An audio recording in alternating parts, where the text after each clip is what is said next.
sometimes by the time you get there, what's wrong with you is escalated pretty severely. And then for all of our systems, there is a law firm, something called Sterling Law Firm, and they want to help with lawsuits for anybody that's denied necessary within the Mississippi Department of Correction. Their number is 516-6811. So, Brother Bernard, Brother Tuki, and Sam, what do you guys feel about the healthcare system within our prisons? If you don't mind, I would like to start first. This is Brother Tuki and Sam out of the Mississippi Department of Correction. I can speak a lot of things about the medical conditions of the prison system because I have been here for quite some years. So, it's real slow. So, like right now, I'm congested, I'm put in a sick call form, and, it takes 3 days for them to see me. By the time I do see me, I'll probably be well, and I heal myself. I'll put in some Telecel pills and ibuprofen and, keep it going. So the medical, outside drugs, it's real scarce and it's real slow. That's not saying it's not gonna get done, but you will get seen, and it just be a couple of days. But just to think about other things, about the medical system, like when it comes down to having surgery, guys have to wait months and months before you have surgery, and by the time you in line to have surgery, your bones already healed, and they got to rebrace. It's a lot of unjust medical conditioning going on in Mississippi Department of Correction. I wish we can just solve it out. Yes, most definitely. When I was working, at Parchment, I've seen that a lot. We also had Brother Two with us from Oklahoma. Brother Two, are you with us? Yes, I'm with you. Can you all hear me? Yes. Now, I know from us talking previously, you really haven't had any issues with medical because you say, you're pretty healthy. But one of the things that I was talking about is the increased elderly population within the prison system from the different things of, mandatory minimum habitual offender laws. Now, we got a lot in Oklahoma, a lot of older guys.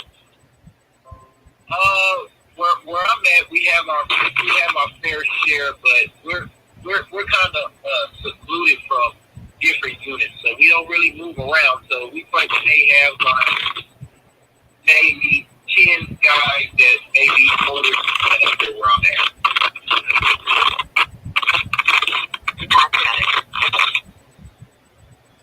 What about you, Brother Bernard? What is it like in Alabama? Can you hear me? Yes, I can hear you. Oh, good. Okay. I know the situation is just like you stated. It's difficult. Say you for example, you come down with a sickness, and that's a procedure, a protocol that nurses go by, who works for Horizon Medical Service here in Alabama, and you fill out a sick call slip, and in this facility I'm at, it takes like 5, 6, sometimes 7 days, to be seen. This is just a regular examination, and then you get a referral to the doctor. I recently had, back surgery. I had a herniated disc. I hurt my disc. Yeah, I was in so much pain and discomfort that I could not even stand up. I couldn't walk. People had to bring my food to my dormitory. People had to, help me stand up. I had prop chairs up so I could shower and things like that. I was in real bad pain. But the nurse recommend, or the nurse practitioner recommended that I get x-rays at the facility. But the x-rays that I got at the facility could not show the hernia damage in my back. And I had to complain, until they finally, I guess, got tired and weary and went on and sent me out to get my MRI. That's when they discovered I had a big hernia in my lower back disc. And had it not been for me complaining and constantly sending complaints to the commissioner's office, I don't think I would have got that treatment. And I had a successful surgery, and now I'm back almost 90%. Thank God for that.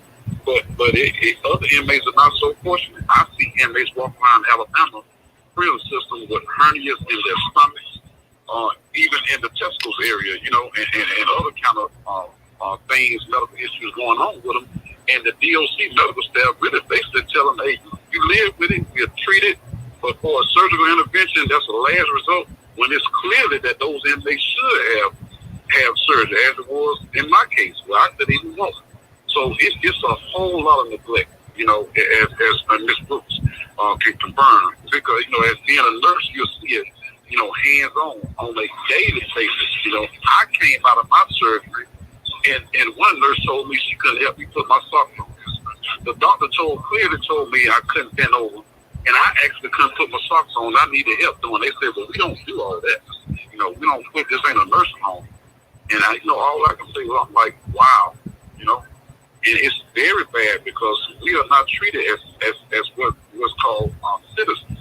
We are convicts, but if you have medical issues, just like you have emergency in the freeway, how the ambulance will fly to you to assist you, based on one call. It's not like that in prison.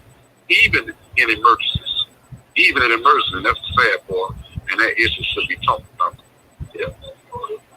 That is true. A lot of times they don't take the men and women serious when they're complaining about things. There was an instance where somebody was having classic signs of a heart attack, and they were my patient, and I told them, I said, I would like to get, an EKG and a troponin on them, and the nurse manager for that day told me, he said, oh, it's indigestion. Give them an antacid. And I said, no, I'm going to talk to the doctor, and the doctor ordered the test that I wanted, and the man was sent out to an outside hospital. He was having a heart attack. But yet, they literally would have gave him an antacid and had him go about his day. He could have died or anything. And it's a lack of caring. I don't understand it. When you become a nurse, or a doctor to help people. It shouldn't matter where they are and what position they are in life. You should hold that same standard of care regardless. Don't get me wrong, you got to weed out the bullshit. You have to weed out the bullshit. There are men that'll tell you, there's something wrong with their testicles or the penis just to get you to look at it. But when someone is short of breath and complaining of chest pain, 9 times out of 10, they're not faking that shit. Brooks, you hit the nail on the head if you don't mind me cutting in. You are correct when you say a lot of inmates do, well, I ain't going to say a lot of inmates. Some inmates do things to, get attention when it comes to that. Some dudes might go and say, I got chest pain just to see a nurse. I mean, that nurse. Just to see a nurse. Yeah, just to see a nurse. And the scary part about it is they go to classify all of us the same way. I was in another situation where I really needed help, but I was having shortness of breath. And I went up there and they thought I was in one of the situations, but when they did my EKG, the lady was like, okay, we got to get you in because your blood ain't circulating right to your heart. And it's scary because guess what? One decision by medical staff on a misjudgment that this inmate got wrong intentions, it can cost them his life. And that's what we trying to prevent. And it happens all the time, especially when guys under the influence of drugs. Okay, guys that what's called wigging in Alabama. They ain't in their right mind, they wigging. Okay, some guys that have medical issues are being mistaken for guys under the influence of drugs. And officers are being aggressive right in front of the nurses, and trying to persuade the nurses that he just high, you ain't got to see him. That's another issue that has resulted in deaths that I know of. It has resulted in inmates dying because they leave outside thinking they just high. And they not just high. And then they have other kind of medical issues. And it's just scary. But you're right when you say some guys got wrong intentions. But now, officers who have a lot of influence on nurses, I don't know how it was with Brooks, a lot of officers in the Alabama prison system have influence on nurses, even relationships. And those relationships cause them to act a certain type of way. They are somewhat aggressive. They not like nurses should be. Nurses are caring people. But when the influence of the officers are rubbed off on the nurses, then you'll see the nurses being negligent and unwilling to take full care of the inmates. I don't know if my brothers like that can vouch for it in Mississippi, but I would like to hear if they can. Just, like in Mississippi care, with a nurse, when they do come, we do have go down with some type of medical treatment. they will come to the building. I mean, like in the facility that I'm in, they'll come in, if you down, they call man down with the shell. So they'll roll, see they're gonna roll kind of slow. And sometimes I've seen the guys be falling down, it's basically because they smoking and how they really ain't no type of medical treatment. You know what I'm saying? And they got some nurses, thinking, these guys, just faking. That's why it's kind of hard to get some medical treatment down here too. You got two sides of everything when you look at this. You got guys who, you got guys who pay. You got guys who pay medical treatment just to see nurses, and then you got guys who really need medical treatment who get denied. And for the Mississippi, they try, but they kind of slow. People lose their life. I've seen so many inmates that lost their life because a nurse walked down, thought they were playing. You know what I'm saying? And then they really are playing because they really just started up trying to get high and lost their life. Smoked that fight on the wreck. They're thinking they high. So, people lose their life like that every day. So, so I do think they need some type of reinforcement with the medical treatment when it responds. Will come down. Quit thinking people playing. And when they say they stand down, when you call them, at least 2 minutes. So we can push some type of change there. That's what Now, brother too, what do you think as far as like in Oklahoma? Do you have any comments about Oklahoma?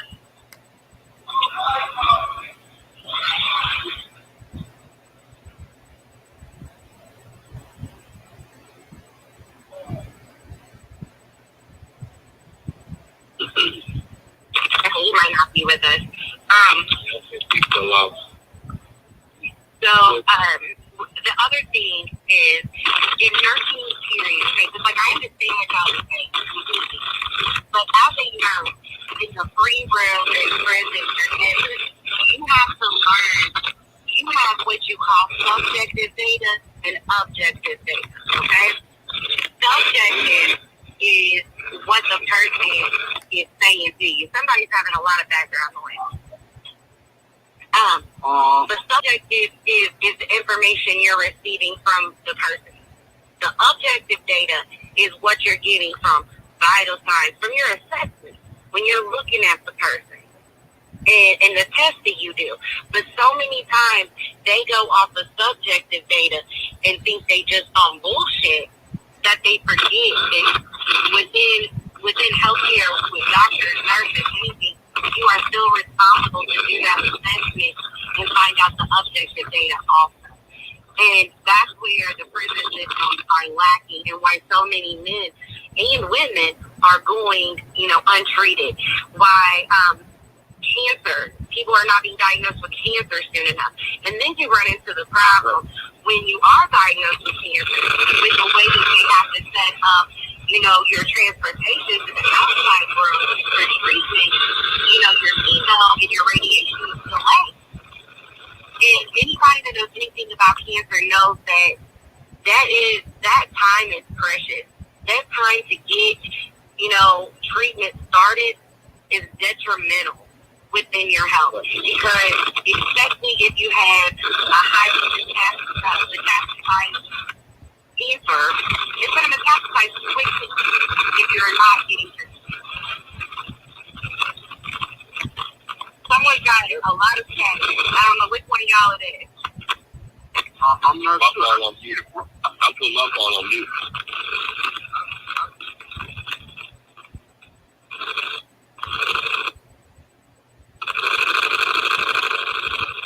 Brother Bernard, is that you?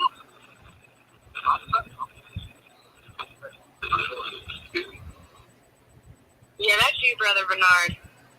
You need to fix that. Okay.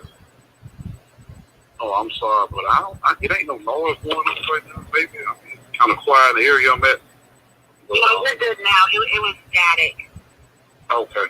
But to comment on what you just said, that's real. It's real scary. To be up on the medical care, and we have no choice. We convicted. We were sent to a place to serve time, and in serving time, they appointed a medical providers for us, and when those medical providers feel like they don't have to treat you as they would a person in society, that's scary. And for again, brother Lord, I'm trying to like, what can we do like to make it better though? How can we get it? You know what I'm saying, to make it better? You know, we always think about the negative things of everything. You know? Paperwork. You gotta fill out grievances. Exactly. Fill out grievances and continue to put in your sick card. Because let me tell you something. In Mississippi, they go on the computer. They go on the computer every time. So let's say you're complaining of rectal bleeding. I'm just going to give you an example. You're complaining of rectal bleeding. You go up there, they don't do shit. You put in another sick call for the same thing, and you see it again. Let's say you see 5 times for rectal bleeding within a 6-month period. And then finally, they send you to the Free Real Hospital for a colonoscopy. When they do that colonoscopy, they now find out that you have rectal cancer. Guess what you now got? A lawsuit. Because you have filled out your grievances, you have filled out your sick calls, you've been in and out of medical, and they have delayed your care to the point that now you might die because your cancer is went untreated and undiagnosed because of their lack of medical care. And that's what I was gonna tell the brother. That's one of the number one tools that we have, because that's the only other option. Like one guy that just got the prison, he had a hernia in his lower abdomen, and the doctor said, "You just live with it. I'm gonna give you a pouch, things like that. I'm gonna give you a band wrap around you, stuff like that." So I said, "Man, that's not right." He said, "Because I'm in pain, so I had to file a 1983 form of federal lawsuit in the Montgomery district court." And when I did that, as soon as he got his number back, I filed an injunction order. Injunction order means you want immediate relief. We can't wait on this till to get worse. Because that's what they'll do. So when the lawyers for the ADOC got the injunction request, they went on ahead and approved surgery to prevent the federal judge from doing it. Now it's sad that you have to go to the extreme, but you're right. That's our only extreme. I mean, that's probably the only way.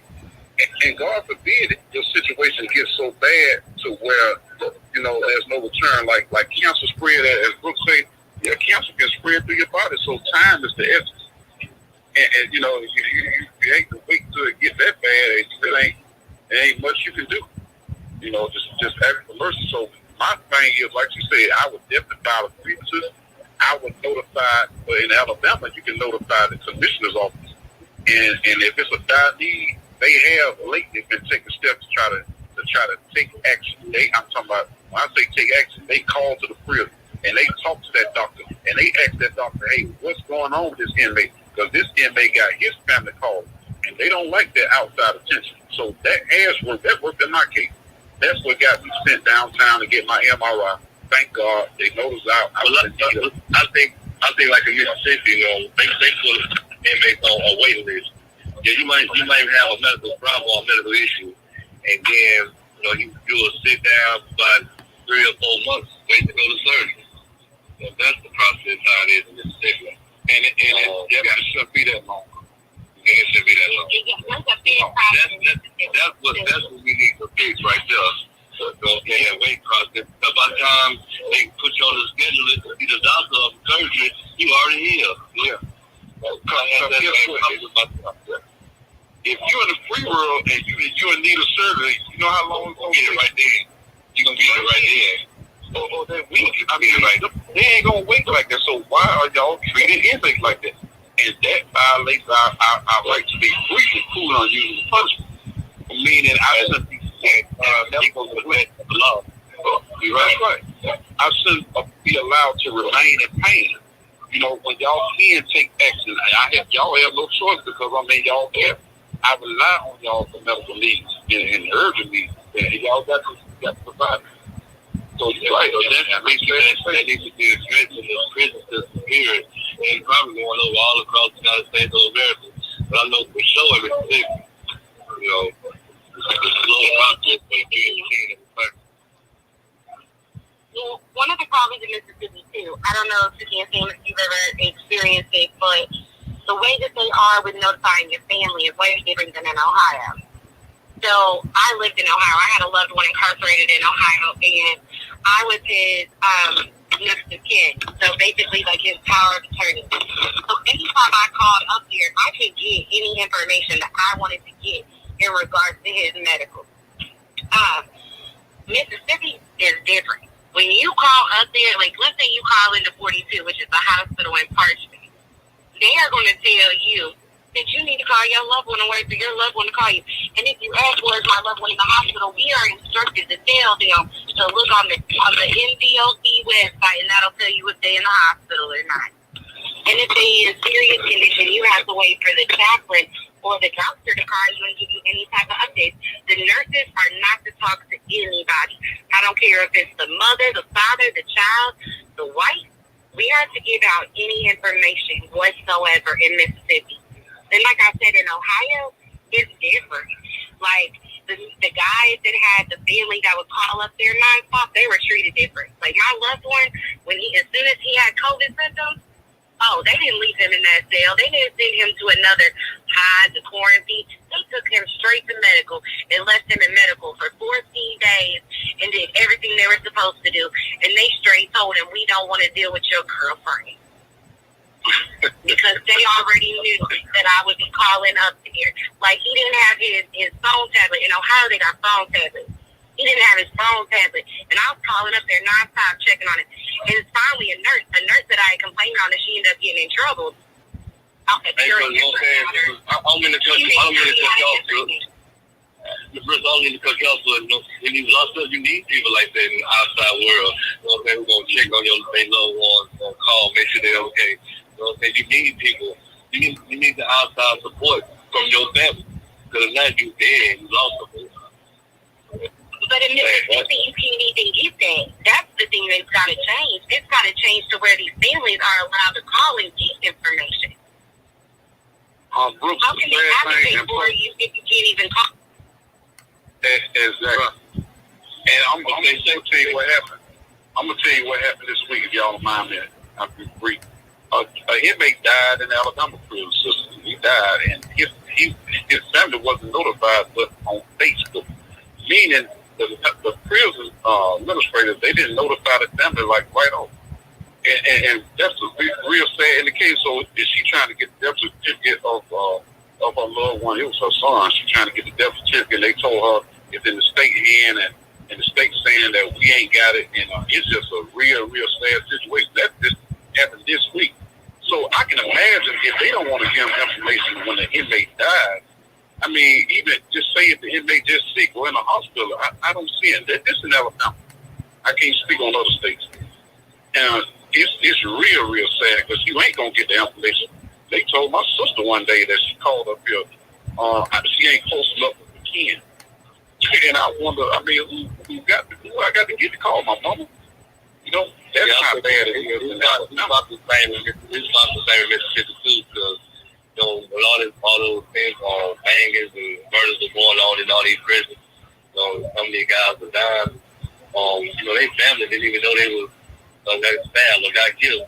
So they made that call their family, let them know that their loved one was dead or hurt or stabbed or injured. They didn't know nothing. So that's even to this day. These things that go on like a few months, not just recently, a few months ago. I know one of my best friends who was down in prison. I've been knowing him all my prison career. And he died when he passed away. Natural causes, they say, just passed away. So when I called and asked his sister, did he know he was dead? She was like, no.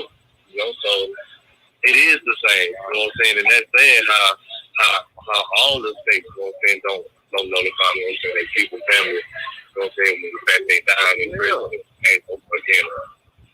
We have a caller. You take a picture, okay? Okay.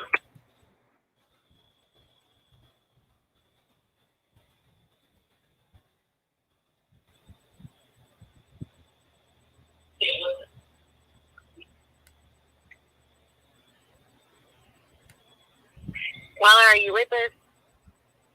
Yeah, I'm here. Okay. Can you hear me? We can hear you. Okay, well, first off, I would like to say, you know what I'm saying, I have worked in the Department of Corrections, and the medical situation is horrible, and I agree with everything that I'm hearing.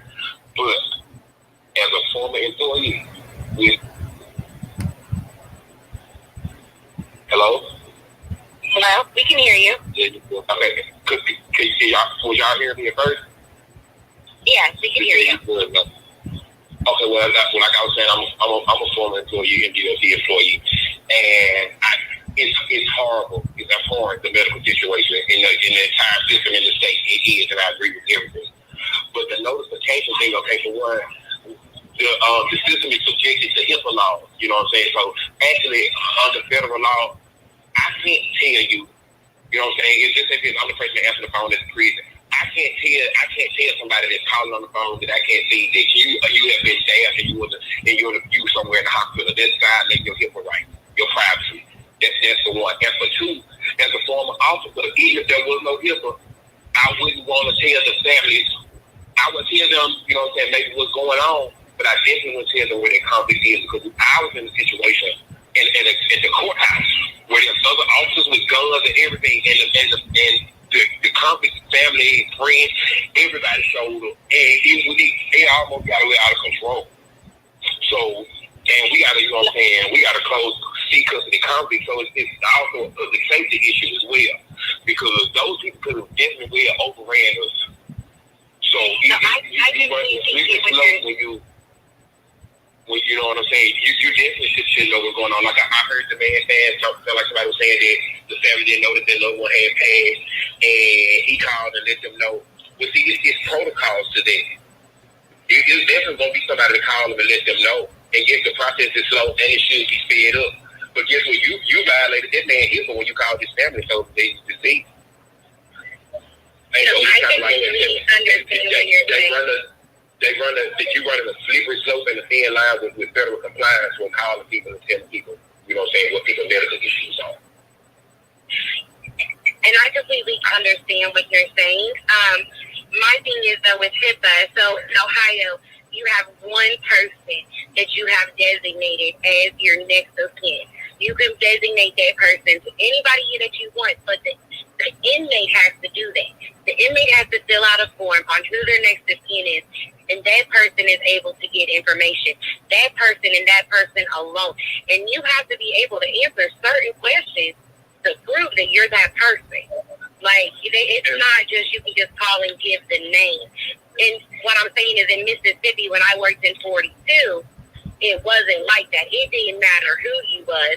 We couldn't give you any information. And when I said in the hospital, you know, in 42, they consider that the hospital. I'm not speaking on outside hospitals because I completely understand what you're saying, because that is a safety concern. But when you're in 42, they are still behind the walls and still in parchment. Yeah, and I understand exactly what he's saying too. I understand exactly what he's saying too, sir. You know what I'm saying? And it's not like a correctional officer's job or the position or even place to even try to call a family and say, you know what I'm saying, they such loved one that got hurt. You know, I'm not leaving no responsibility, you know what I'm saying, in the correctional officer's hand. No, you need no responsibility in the, you know, in the administration. No, it shouldn't take, you know what I'm saying, like 1 2 weeks, you know what I'm saying, for the administration.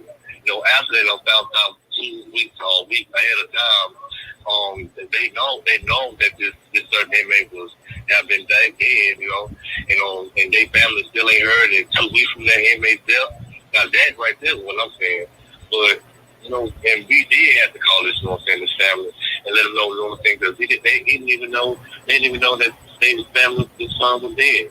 Or his brother was dead, you know what I'm saying? That kind of, you know what I'm saying, touched on everybody, you know. Because if they'll do it to him, then they're going to do it to me. So, you know what I'm saying? So, no, I'm not saying, I understand that you don't, you know, as an officer, you know what I'm saying, of MDLC, you know, that's not your place, you know what I'm saying? And we are not, as inmates, you know what I'm saying, trying to place that responsibility in y'all hands. You know, but as a superintendent, you know, it's a chain of command. You know, something, officer's chain of command is you got to go to the warden. So your next step should be the warden, you know what I'm saying, or the captain, or the lieutenant. So there's too much, you know what I'm saying, that you're supposed to be doing, you know what I'm saying, when it comes down to that. So I understand it, sir. So. But it is levels to all. It is levels to all type of medical attention and all type of notification. Now, if it takes 2 weeks, that's just ridiculous. I think, you know what I'm saying? I would like my mother to know that I'm dead. You know what I'm saying? If something happened to me in prison, you know what I'm saying? Sooner than 2 weeks. So that's all. Okay, I think he has a follow-up question. Kyle, are you with us? Yeah, I am. You can hear me? Yes, we can hear you.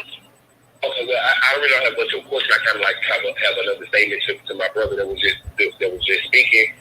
I am with you. Yes, the families definitely should know, and they should know quicker. I just want to kind of expound on the reason why it kind of takes them long, and it's not because they don't care. Well, some of them don't care. You know what I'm saying? But like a lot of times when those bangings go on, I wasn't just a run up with me a 60 CO. Well, I gave them some of my bars, but yeah, but that's another conversation. And a lot of those after those bangings, an investigation goes on. And a lot of these investigations are done by people that really are not qualified to even do investigations. At a certain point in your investigation, you can't call and, you know what I'm saying, and let me know what's going on. If I'm making any sense. And a lot of times you got incompetent people that can't speed up the process to get to the point where you would call out and let, you know what I'm saying, let it be public. Like when they have something in the real world, like when the sheriff will show up, when the deputies and all them show up, but then the sheriff will show up and give a press release. This is what just happened over here. You know what I'm saying? So it do take them a long time to get to that point, but that's what's going on from the time that the incident occurs to the time that they reach out to the people in the free world and let them know what's going on. And sometimes it's quicker than others.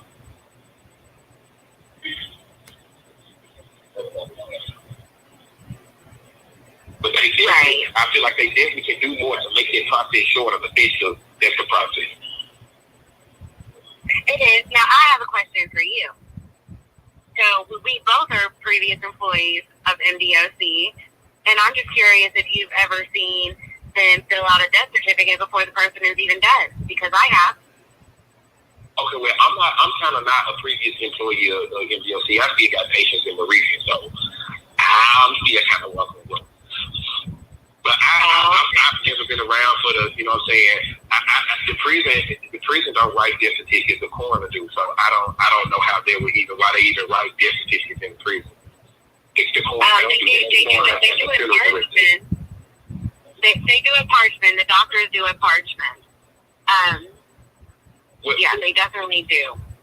But see, doctors don't have death certificates. They have to get the death certificates from the county. So that means somebody from the county has to bring a death certificate there for the doctor to sign it. You know what I'm saying? To put their information there. Now, doctor can't. Maybe it's the documentation they have to fill out for the coroner. I just know that when I was talking to the doctor, they told me they were filling out the death certificate. But what you're saying, you might be correct. It might just be like documentation that they have to give to the coroner. But yeah, I know that they were filling it out before the person had even died. Wait a minute. If you're saying that the doctors, the medical staff was filling out a death certificate for someone before they died? They sure did. I can't speak on too much of it because of HIPAA, but yes.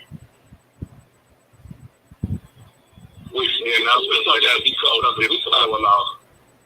That's a whistle to be blown, man. That is beyond good. I can't answer that. Yes, I even know who the doctor was, all of it. Yes, I remember the full conversation about it, but the paperwork was being filled out before the patient was actually deceased. The patient did, die, but the paperwork was being filled out prior to the time of death. And you can confirm if that patient was alive while the paperwork was being filled out? Yeah, all you have to do is look at my, when I was working, that I worked that day. At the time that the patient died, I wasn't working. But the paperwork was filled out while I was on shift. Okay, see that clearly on the surface, to me that looks like a murder occurred. And let me explain this first. This person wasn't in the prison. This person was at an outside hospital. But the paperwork still had to be filled out by the doctor within the prison. Oh wow! And then it stated in the paper that just as every death within MDOC, it was stated within the paper, it's pending autopsy, but I guarantee you, none of those people have autopsies. But it's always given in press releases that they're pending an autopsy.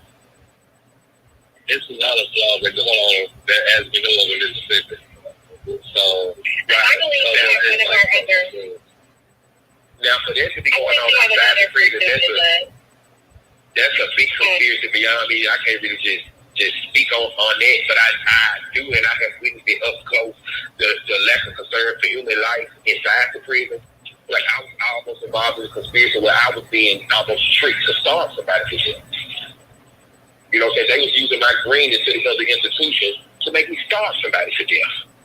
So I was elaborate on that? No, I can't. Well, what's going on was I was working in long-term segregation, and I had been working it along. In fact, I was seeing kind of training, like this was like during like OJT times, and it was this third convict. They would always tell me, "Don't feed him." They want to see the captain that was over the long-term unit, and amazing, they was telling me not to feed him, not to feed this man, and I would name those people as Major Terry Daniel and Captain Justin Green. Yeah, I ain't gonna tell you the convict name, but it was them, and I say that to a judge and to my mom and to Jesus Christ. And they was constantly telling me not to feed this man. Come to find out, this man had never created that, never any problems for him, no RVRs or anything. But they say to me every day not to feed this man, but they was using me to starve this man to death. And had I not caught on what was going on, he was going to die, and it was going to be my fault. So, yeah, I'm not deliberate. I would be surprised of the level of neglect and actual institutional murder. Because a lot of those bangers that go on, that's out my own eyes, was institutionally sponsored. Yeah. So, yeah, I wouldn't be surprised of the level of neglect all the way to the point of death. But it would be by the death certificate before somebody even passed away. It's not even in the institutional hospital, it's in the outside hospital. That's a big conspiracy, and that's a whistle that only you got to be a special person to blow it and have some resources before you do it, because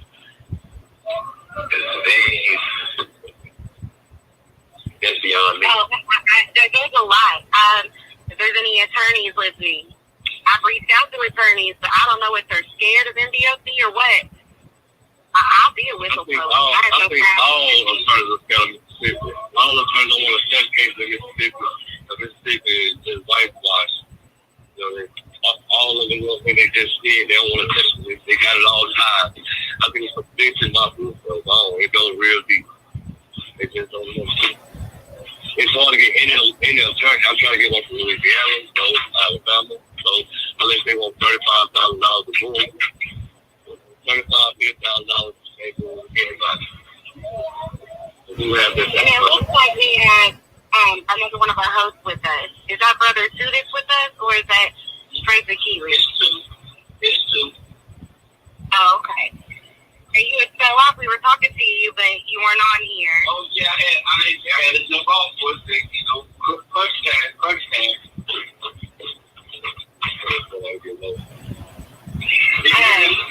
Did you have anything you wanted to add, Brother, too? No, I'm just listening in. I'm not facing those problems as where I'm at, and but it's good to hear about the things that's going on in these other prisons, though, because somebody has to do something at some point in time. The stuff is getting ridiculous and out of hand on all aspects of prison, the prison situation. So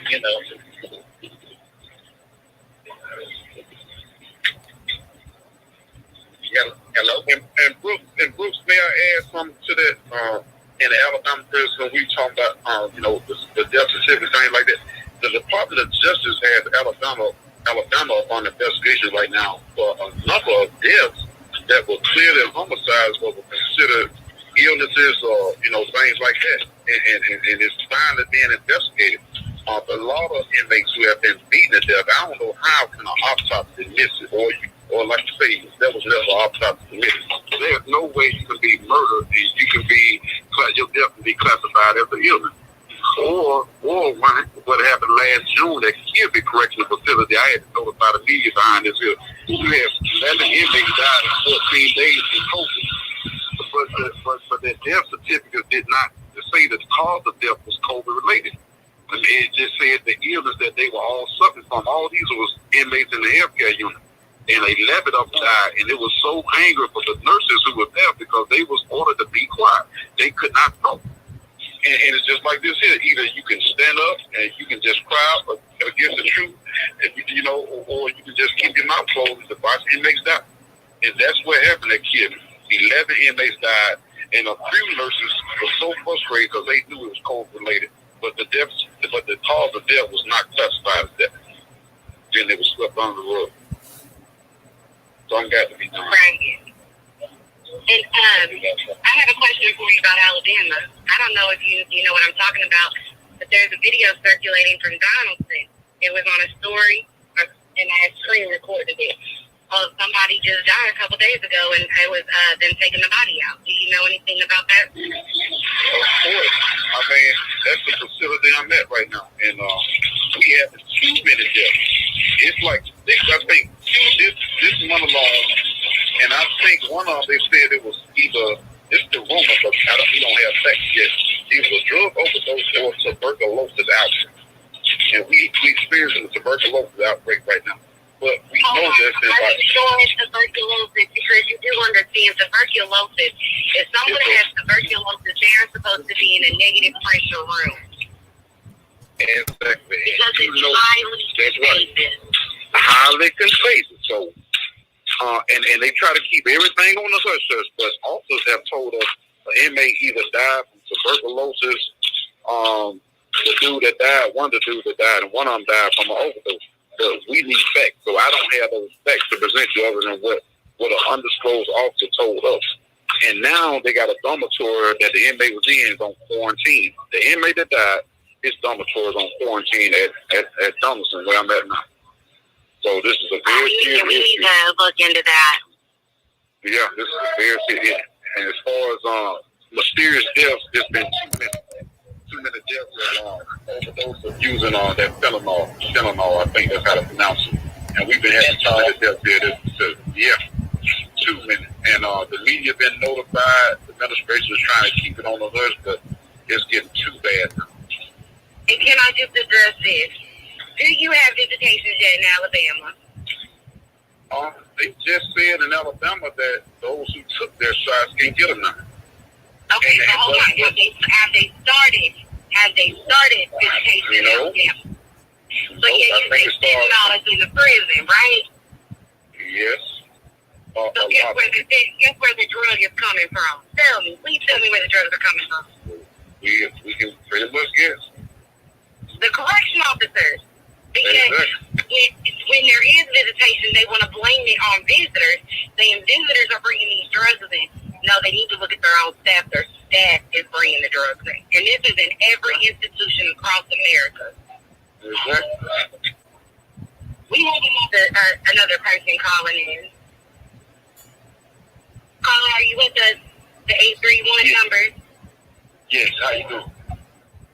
You good? How are you? I'm all right. I was just listening in to what the brothers were saying about the outbreak, and they were trying to keep it on the hush-hush. And I by me being on the inside from Alabama, you know, in the system, man, it's terribly. Yeah, I just don't understand, and due to the fact that you all have to go on air, we really didn't highly appreciate it because they need to export heavily bad.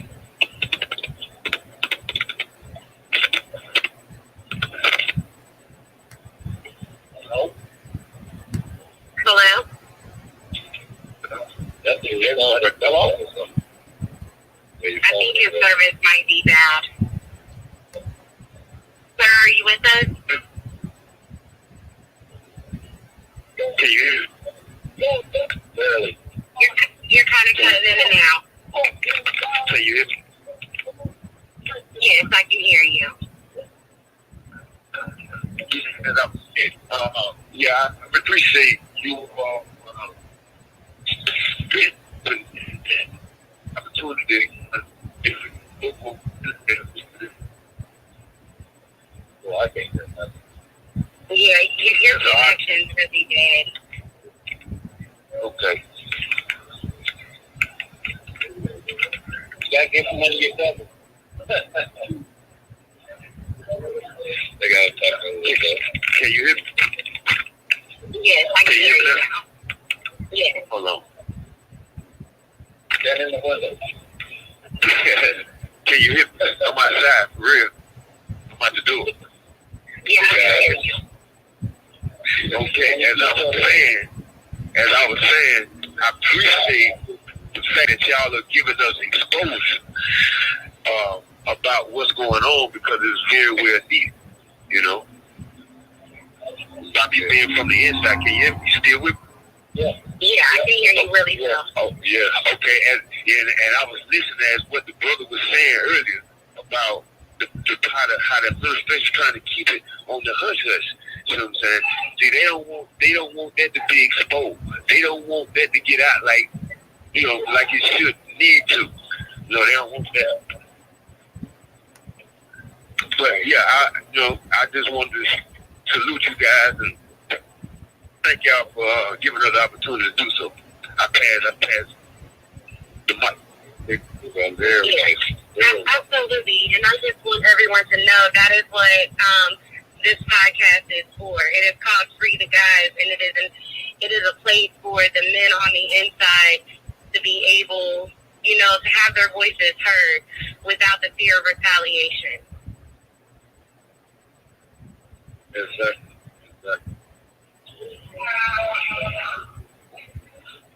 And then I feel like it's a platform for us to reach out and come together and build a coalition with each other. All the guys that's locked up in prison, we all come together, and on one agenda, spread one message, and we can make change. So I say all the guys come together and we can free each other, one step at a time. So that's what I say too. So it's all about it. Right, we have another caller. Caller, are you with us? Yeah, I'm here. I just want to tell you guys, I'm with you. I'm praying for you guys, and your cause and my cause out here. You know what I'm saying? And what matters most is what really matters to you guys. And from people on your side, my question for you all is, what do y'all have any suggestions for people like us that's in the free world? What would y'all suggest that we do for y'all to make y'all situation better as far as the medical side? What would you all suggest for us to do to help you all? I would say continue to. Now I don't know if Brooks might agree with it. I would say the board of nurses in each state keep them informed.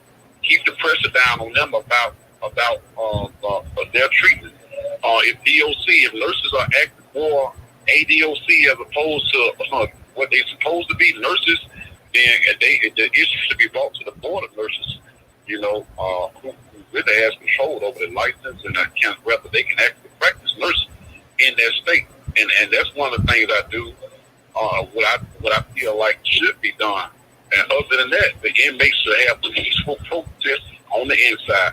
Now that's what y'all can do on the outside, but we gotta also help each other on the inside, having peaceful protests, which I think the most effective way to do it is to boycott all prison labor. I think it will bring about immediate change.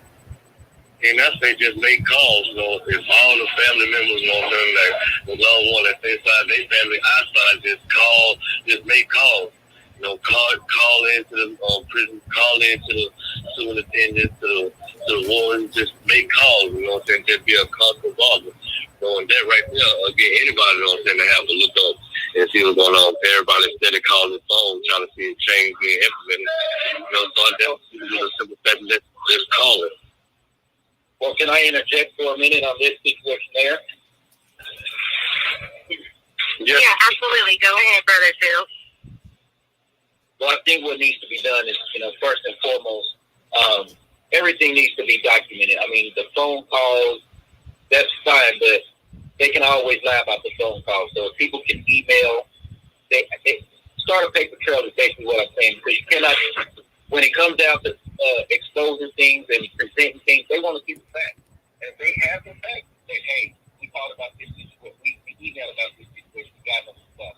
We did everything was supposed to be built and taken care of, so they can see the footsteps you took in order to get stuff done.